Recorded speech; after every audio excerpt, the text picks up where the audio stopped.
Well, I think there's been a long-standing debate that our genetic predisposition is going to determine our path. And my guess is that when we collectively, as professionals in the healthcare field, decided that there was good reason to buy into the science of neuroplasticity, which is our ability to adapt and adjust, our nervous system's ability to adapt and adjust, we started to make a shift. And that's only about 20 years ago, roughly speaking. So we're still this is all still kind of in its infancy in a way, right?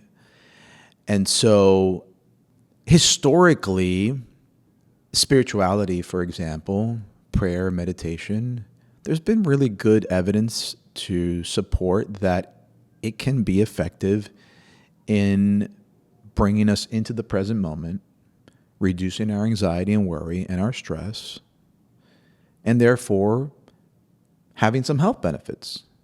And we've always had this need for science to support and validate those claims.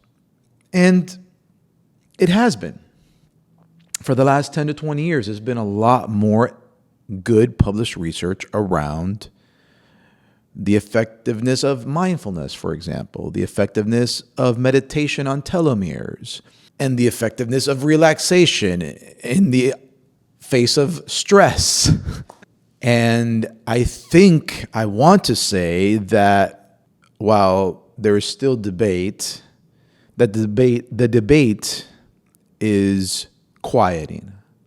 That's what I want to say. That's what I want to trust in.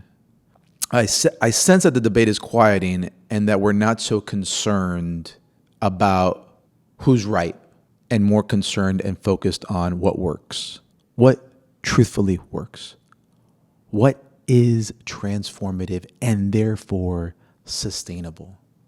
And I think we're at a beautiful point in history because of that.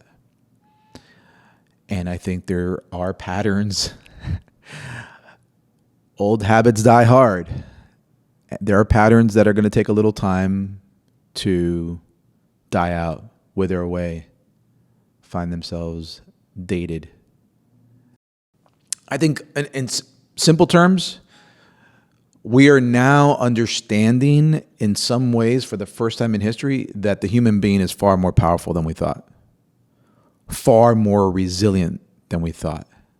And in the very same breath, far more or just as easily deceived by this notion that there's a quick fix. It's the shift from there's a quick fix to maybe a returning to the notion that if we allow life to teach us what it has to teach us, we'll get to experience all of life. And maybe for the first time, coming to understand what that even means. So in a very simple sense, going from this sort of get it now, Amazon Prime now, fast food therapy, to transformative and sustainable solutions like the ones I'm evolving, like the ones I've created, like the ones I'm making more effective every day for clients I work with.